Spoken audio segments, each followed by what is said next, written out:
They'll drop the ball just behind us in just a few days. But before they do that, Syracuse and Kansas State at the inaugural Pinstripe Bowl at Yankee Stadium. Cuse Countdown's Eric Forman and Ryan Koletty here to break it all down, what the Orange need to do in order to beat the Wildcats on Thursday. Ryan, going into this game, both Syracuse and Kansas State are hobbling in. I got to know your X factor for this one. I think it has to be on the Syracuse offense. This is an offense that put up 13 points in the past 2 games. That is quite pathetic.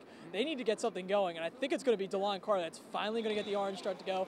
I think that after talking with the offensive play caller, Nathaniel Hackett, he knows the rushing game is going to be key, and after 5 years at Syracuse, this will be the last game for DeLon Carter in an orange uniform. He'll have a lot of motivation to have a big game on Thursday. Well, Ryan, you mentioned the rushing attack, and I'll bring up Kansas State's. Kansas State's Daniel Thomas has rushed for almost 1,500 yards this year. You're looking at a Syracuse rushing attack that has really struggled against the run.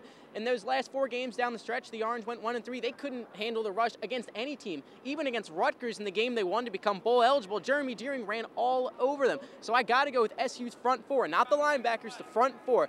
SU's front 4 need to contain Kansas State, and Andrew Lewis, a starting defensive tackle, he's out for this game. So Ryan, knowing both of our X factors, what's your prediction for this game? Well, I think the Syracuse offense is finally going to start making some plays. Now they've got some healthy wide receivers, which they didn't have late in the season. That's why that offense struggled. They're going to put up some points. I see 24-14 Orange.